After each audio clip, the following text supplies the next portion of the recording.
Hello and welcome to God Logic. My name is Temko and today we are taking a look at a game called Total War Warhammer. What is Total War Warhammer? Well, as you might not be surprised, it is a Total War game, which is a grand strategy title developed by Creative Assembly that have been developing the Total War series for a very long time now. They've developed the Rome, they've developed Shogun, and they've gone into the Attila period with the Huns, and now they have decided to take a step out of reality, to take a step sideways into the Warhammer universe, into Warhammer fantasy. So what we're going to do is we're going to dive into the game, talk about options, talk about gameplay, and see if they've improved upon what their issues and they had with Rome 2 being a buggy mess, that they had with Attila being a buggy mess, and see if they have done a better job with Total War Warhammer and whether or not the game is worth your salt, time, effort, and money. So, without any further ado, let's go ahead and dive into options. As always, if you do not want to hear me talk about options and the like, you can press the annotation on screen and skip straight ahead to the gameplay section. For the rest of us, let's go ahead and dive into some options. The options menu is surprisingly robust. Now, if you look at this, you go like, that's it. Windowed mode, full screen mode, that's fine. Quite a few resolution options, also fine. And a bunch of presets. It also has advanced, which displays the graphics card and how much video memory it has. A very cool feature is that it also checks whether or not a certain level of quality is even possible for your system, for your graphics card to render at. It's going to show a little icon next to the texture quality, next to shadow detail, whatever else you have, and use that to indicate to you, hey, be careful, we've downgraded the quality here because otherwise you're going to have issues with performance. The game has quite a few settings, options, and everything under the sun, going from low to ultra, as well as unit size, porthole quality, proximity, vignettes, distortions, and so on and so forth. I do have to say, the game has quite a bit of screen tearing, so you might want to do VSync, and if you have it, G-Sync or FreeSync, to minimize that as best possible. I have noticed, even with VSync, quite a bit of screen tearing. Now, obviously, your experience may vary with that sort of thing, but I found it very distracting. So keep that in mind. Other than that, the game runs buttery smooth. I'm playing on Ultra, and even in very large battles, the game only dips a little bit below 60. And at Ultra, I'm pushing my card a little bit beyond what it should be capable of. If you're running a contemporary card like a 980 or a 970, you should have no issues with the game, even in large battles, running 60 FPS. Obviously, I saw a review from PC Gamer, and I also saw a review from GameSpot that mentioned 30 FPS. So do some research regarding the performance, however it is. But I do have to say, it's quite a bit better than Rome or Attila was. Sound-wise, there is the speech, effects, music, and master sliders, as well as the quality of sound, which is the bitrate, I think. Subtitles on or off, a bunch of voice options for multiplayer, if you want to include the voice chat, which is also very well done and works great. Controls are fully rebindable, and that is a really cool thing. You even have different camera modes for those who are used to. So again, that is really, really good. And a bunch of options and even settings for advanced settings. So there is that. Really, really good. And you can save and load in keys from different presets should you so desire. Again, really, really good. Game settings, again, here the saying goes, tooltips, customization, information, advice, etc. Everything to customize your options and gameplay. Obviously gamma and so on. I am missing a colorblind mode, and the way the windowed mode works is a bit fiddly in my opinion. How does the game stack up in terms of bugs? I have noticed some bugs, but nowhere near the myriad of issues that I've seen with Rome 2, what I've seen with Shogun, and definitely not those I've seen with Attila. Total War Warhammer is a surprisingly stable, and I say surprisingly because Creative Assembly, surprisingly stable build. The minor issues are graphical in nature. I have not had a single crash to desktop. I think I've put about 20 hours into the game so far, and I have had zero issues with weird AI or anything like that. No broken walls, no missing castles, nothing of the sort. Everything seems to function as it should, and that's a good thing. But it's even an important thing because previous games did not do so. The game will and does have DLC. Currently, that is only the Chaos Legion. They're probably going to add a couple of more DLC in terms of races or cosmetics, campaigns, and so on and so forth. So keep that in mind. There's three ways to play the game. There's campaigns, which you can do a campaign for each of the races available. And there's multiplayer battles. You can do AI, online, or local LAN battles, which is pretty good because a lot of games these days skimp out on the local land, which I do really like them having added. These battles are custom battles. You set them up with an army, you select your army, and you fight another player with that army. It's pretty straightforward, and I'll show you how the combat works in a second. But that is your battle system, and it's not a lot different from previous Total War games have done so. This game, it is with Warhammer. Now, the real question though is, yes, it's a Total War game. Yes, we know what you can expect with a political map and trading and all the other stuff like that, but it's also Warhammer. And is it actually Warhammer? And the answer to that is actually yes. Yes, it is. It is Warhammer to the bone. It is really well done. The races feel really good. They're diverse. They have their natural enemies, they have their natural allies, the entire concept is really well put together, and it feels like Warhammer Fantasy. So what I'm going to do is I'm going to dive into my campaign, which is the Vampire campaign, and talk a little bit about how the various gameplay elements work, and whether or not they're good, they're bad, and whether or not this game is worth your salt. So let's go ahead and dive into some gameplay and do that. So, gameplay. Let's talk a little bit about how Creative Assembly has tried to make the game feel like a Warhammer title, instead of just making it feel like a generic Warhammer game in the Total War world. They have definitely done a great job of incorporating the Warhammer lore and ideas and mechanics and feel of it into the frameworks of the Total War gameplay. You know, you still do your same turns, you still take over regions, you still build up castles, you still siege. All of that is still there. The base idea and the base combat mechanics are no different. But everything around that is very different and very well done. One of the main concerns I've heard so far from players is regarding the main map. They felt it might be a little bit tiny. It might actually get stale. And I wanted to say those concerns. In other Total War games, you often didn't have a lot of variety in terms of factions, in terms of races, in terms of units. Yes, there were some varieties and some differences, but they were minor in most situations. In this case though, in Total War Warhammer, the 5 races, if you include Chaos, are very different. The dwarves don't use magic, the vampires really rely on it. The humans have really weird structures of diplomacy.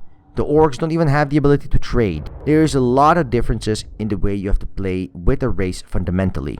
On top of that, there's quite a few areas to take over, and even if you look at the sheer amount of areas to take over, within these areas there's different castles and different strongholds that you have to control a region.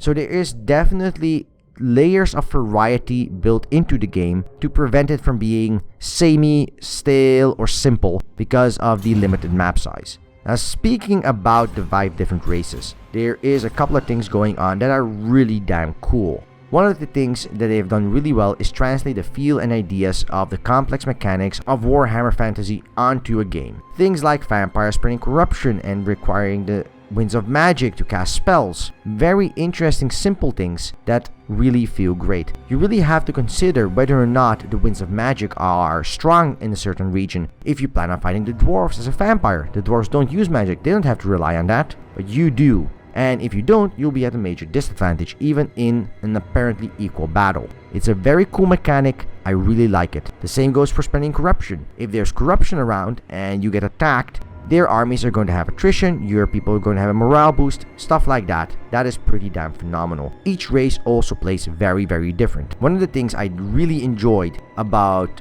the Huns in the Attila version, which is the previous title they released, even though it had a myriad of problems, one of the things was that late game, the Huns would attack because at that point, none of the other empires in the map could pose a threat to the player.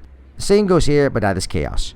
Really well implemented, very well done. Not a snapstick at the end, a sort of band-aid solution. A core integral part of the gameplay. During gameplay, you'll be prompted with various visitors and various interactions saying, do you want this boost to your income? Just accept this 5% extra chaos corruption increase. Don't worry, it's gonna go away. But all of these little things add up, and a variety of regions and locations are going to add up, having a very large number of chaos corruption, making the chaos when they appear a lot stronger. Really cool. I like it a lot. As for the general castle building, empire building, and controlling and management, you do so in the same old Total War tried and true style. You build buildings, you upgrade those buildings, and then you unlock different buildings to build your armies, and you have prerequisites in regions. One of the cool things though is that each region with, for example, 3 areas and 3 strongholds interacts quite a bit. If you have a certain building that, for example, unlocks Vargos or Vargeists or whatever else it unlocks, and you have an army in a different area of that region, you can still recruit those units, provided you have the funds for them. Unit upkeep is also very well done, and the different races play quite different. Now this is where it goes into something pretty damn interesting, which is hero units. One of the things that I've always really enjoyed about Total War was the generals. But you never really use generals that much. If I look back at medieval Total War, my general would stand still and only engage in combat if you really needed to. You never risked your generals because losing a general often meant losing a battle. Here though, even if it means losing a battle, you need your lords, you need your leaders, you need them around. And they're really well structured. For example, my Manfred from Karstein is level 8. He has a bunch of spells, he has a bunch of abilities. You can level him up as a caster, you can level him up as a melee champion, and you expect him to go in, be on the front lines and fight. And you will protect him, you'll micromanage him, you'll give him commands, you'll move him around. They feel like an extension of you. And for some reason, this is very different from the feel I had of generals in different Total War series. But in this one, they have done a superb job of making me care about which hero I use for which battle, and how they're structured and how they're leveled. I feel like these heroes are an extension of my will. And even if I have several of them, several lords, several heroes that do different things, that have different mechanics and different ideas and different skill trees you can upgrade, for spells, for abilities, for objectives, and so on and so forth. They are my will and my extension. I can combine them and use them in combat together with my units. Obviously, unit upgrades are also in place, and unit purchasing is in place, and also a variety of other ways to get and upgrade units. For example, the undead can raise dead based on whether or not a area has seen a large battle. So there is going to be a number of casualties, for example, for the undead, where you can raise the dead straight up using money, no recruitment time, or you can just recruit them as per usual and use those dead in your army. As you'd expect, you build them over time, you have an army, etc. The dwarves, on the other hand, have a slightly different way of doing it. They have very expensive units that are really hard to replace, so you want to be more conservative with them. The vampires just throw in wave after wave. Each race plays very different, and all the units are also very unique. The archers I have for the dwarves, or the bombardiers, play very different than those of the orcs than those of the humans. Not just in thematics, but also in gameplay. The vampires don't even have ranged attacks. They're all melee. And this results in that battles are ridiculously complex because you have to figure out everything. Is this a bad thing? No, far from it. This is a very good thing. But that good thing does mean that there's a bunch of complexity in the title that will require you to dive into it and figure out what is going on. You might just not know. You might not have an idea of what is going on. Thankfully, there are several difficulty settings. There is a very in-depth in-game system, a online encyclopedia. There is tutorials, there is guides, there's glossaries. The game does a superb job of introducing you to each race. It does a superb job of explaining each mechanic. It is actually a very accessible title thinking about various grand strategy titles. Now, one of the major things I feel this game does very right is making you feel surprised when combat happens. So I'm gonna dive into some combat and show you what I mean. But each combat section, be they between vampires, be they between a vampire and a dwarf, between orcs and dwarves, is going to play out very differently. So every time you replay the campaign, for example, or you play a skirmish match against the AI or against different players, it's going to be very different both in terms of units fielded, but also in how those units feel one to the other, and how the champions, the heroes, the lords, the leaders are leveled up, configured, and combined with these armies to provide a variety of bonuses, buffs, and modifiers for the gameplay. Zombies that are really weak will actually make you shit yourself if they have a necromancer behind them that can raise new zombies in the middle of battle. Suddenly having 3 or 4 extra fleets of zombies attacking your rear or flank is not a happy thought, but that is definitely possible. So lots of surprises and lots of really interesting moments where I went and thought, I didn't know that was possible. Let's try that next time. Making me want to play more. As the game gets stale, sure it gets stale. Every game gets stale. But unlike other Total War games where after 25-30 hours I was done and bored with them because I'd done most things and everything else was just more or less the same but added time and time again, in this game I'm 20 hours in and I feel I haven't scratched the surface yet of what is possible in combinations and options and mixing and matching between various races. It is really in-depth, and I think this game has a lot of replayability and a lot of longevity because of that. So let's dive into a little bit of combat between two armies and showcase what is going on with a variety of units, races, and the differences between how different games might play out. Let's get into it, shall we? Combat in Total War Warhammer is pretty much as familiar as it can get for the Total War series. You start in a map, you have a deployment zone, you can deploy your units and formations, and so on and so forth. And once your formations are deployed, you can start a battle. In this match, though, there is a different addition, which is the Winds of Magic, which you can gamble for, hopefully getting more Winds of Magic, probably not, if you feel that the amount of Winds of Magic you've gotten, and which is your starting energy to cast spells with, is not sufficient. Now, the maps are not truly randomized. I've gotten the same maps time and time again. So they are handmade. At the very least, they're generated beforehand. But the same region might have two different maps. So it's not like a certain zone on the map has the same combat map. There's just a pool of combat maps to pick from. And I'm pretty sure they do some curation on that. Now, units come in a variety of shapes and sizes, and you can already see one of the major differences. You have flying units, you have mounted units, you have infantry units, you have spearmen, halberdiers, and this is no different than before. Obviously, flying units are a little bit different, but even among flying units in this game, there's a large variety. I have flying Varghasts, which are like flying bat vampire demons, but the dwarves have helicopters that can stand stationary, whereas these have to land to do combat. There's large differences in tactics you use for a variety of different units. One thing though that I do not like so much is the way formations work, especially for the vampires that do not have ranged units. All units are always arrayed just in a line, more or less. You cannot do 2 or 3 layer formations, something I'm very used to from older Total War titles. You can only do formations with melee front or archer's front, which is a little bit weird, and you cannot make customized formations, say, set up 2 lines and set up side flanking lines that you want to collapse later on. This fine-grained level of control just isn't here. I'm not sure why this omniscience happened. Maybe it was too complex, maybe just didn't have time.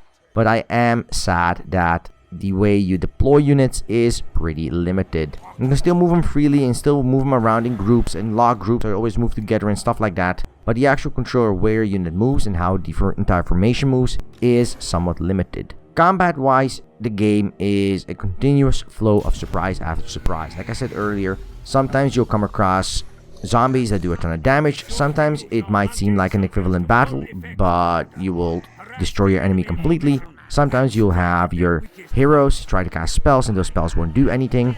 There is a variety of things that change and differ. One thing though, again here, that I don't like so much is the slow-paced move of the combat. It feels really sluggish before it gets started. Now, this is not a criticism so much as this is a lamination that I just don't know what units are fast, what units are slow, and stuff like that. And this is also one of the complexities of the game, which is really, really good. All units behave quite differently than you'd expect them to in certain situations. I expect my horses to be fast, but of course my flying units are much faster than my horsemen. I expect my zombies and my skeleton knights to be about the same speed, but they are not, because zombies shamble forward slowly in a disarrayed match that can't handle any sort of formation, whereas my skeleton warriors have a neat formation that actually notice what is going on. So even among just a different set of different units in one race, one faction, there is a ton of diversity. Adding to that the lords and their spells. You can see me casting spells left and right here, trying to do damage, trying to discourage enemies, trying to make them crumble, and so on and so forth. It is really good. Also, obviously, harassment, for example, with flying units or with cavalry units and the like, also very important. As always, getting out of combat is a lot trickier because you disengage and you get a lot of damage, and there is definitely something to be said about not disengaging all the time, or only disengaging with units that are designed for that, or harassing from 2 sides and disengaging from one side while the other side is keeping them busy. There is a lot of tactical gameplay here, and the depth is surprisingly large. More so than previous Total War titles, in my opinion. Is this because they had a very large lore to choose from in the Warhammer universe? Or did Creative Assembly just get their heads out of their collective asses after 2 games where they messed up so bloody often and just did it right? I don't know, but the combat in this game is the best I've had since I played the original Rome. It is absolutely phenomenal. One of the things in Rome, as I said this before and I'm saying it again, one of the things in Rome that really attracted me was that you build your army and so on and so forth, and suddenly elephants. You didn't know what to do with them. You'd have your phalanx there with their shield wall, and you'd be like, yeah, I can play against a cavalry charge here, and then suddenly elephants. This game is all about that. Suddenly you're having your army, it's designed to fight other vampires because that's what you've been doing. Suddenly you attack orcs, and you lose. Not because your army is weak, but because you just didn't know what to do against a different composition. You saw an orc army, you thought they would charge in, get smashed on your shields like cavalry does. Suddenly orcs don't use cavalry. Orcs are on foot, and they don't care. They're just gonna smash through your cavalry and your shield wall, and they're gonna destroy everything you have. It's bloody phenomenal, and it allows for a large diversity, especially some longevity in terms of multiplayer combat. Very, very solid. The different reinforcement mechanics also work great. You have a great overview of what is going on. Using the spacebar, you can toggle major overlays to see all movement, all attack paths, all positions of various units. Now, I don't have a lot of them in this army you're seeing right now, but for example, the Varghasts are very large flying units, but are equivalent in strength to a large batch of small units. Maybe the dwarves have a large battalion of spearmen or archers, and they'll be equal in size as a small group of very large Varghasts. The way the game that handles this is based on unit model size, they scale health, and so on and so forth, and this does bring forth a very weird situation because while they do scale health, they do not scale damage. So playing on the higher settings with larger unit models means your units have larger health, but they do the same amount of damage, which makes the game easier. Or vice versa, if you're playing with smaller unit models to conserve performance because you want less objects on screen being rendered, your units might lose health because they're smaller and there's fewer of them, but the damage hasn't changed, which might make your game inversely harder by graphical settings, which is a very weird oversight. Overall though, combat is phenomenal. It plays like a Total War game, it feels like a Total War game, and it does so better than previous Total War games because of the complexity and continuous rich gameplay elements in it. So from top to bottom, Total War Warhammer is delivering a Total War experience within the Warhammer universe. There's definitely some issues with bugs, especially graphical glitches I've noticed, but again, not game breaking, which is a great upgrade from previous Total War titles. This is a very good game from top to bottom. Now, if you don't like grand strategy and if you don't like Warhammer, then forget this game, it's not for you. But if you remember the older medieval Total Wars or Rome or Shogun, really solid games, then this is a return to form for Creative Assembly. They have done a phenomenal job in reenacting the Total War feel and Total War gameplay from everything from trade, diplomacy, interaction, expansion, army building, army control, with the Warhammer fantasy universe and all of its constraints and convoluted politics and convoluted factions. Everything is done well to a T. If you like grand strategy, if you're a fan of the older Total War games, then I suggest you check out this title. Now, it is a full $60 release with DLC coming down the line. So I always understand people saying, well, is it worth $60? And the way I look at it is this. I am now over 20 hours in this game and I have only completed 2 of the campaigns for the races. And each time the campaign I've played has played out completely different. Different mechanics, different constraints, different victory conditions, different elements I need to focus on. Very, very good. I really enjoy it. The multiplayer battle system works great. I have not had any issues, though obviously this is a pre-release build. I honestly have nothing to criticize this game for outside of what I've mentioned, and as such I do fully recommend checking out Total War Warhammer on Steam on May 24th. So thank you for watching. If you liked this video, press that like button below. If you didn't like this video, well, there's a dislike button for exactly that. And leave a comment. Tell us what we can do better. Tell us what you liked. We want to hear back from all of you. And if you want to see more content like this on the channel or other critical content, then press that subscribe button and we will deliver. And until then, I wish you a good day. And until next time, right here on Guy Logic.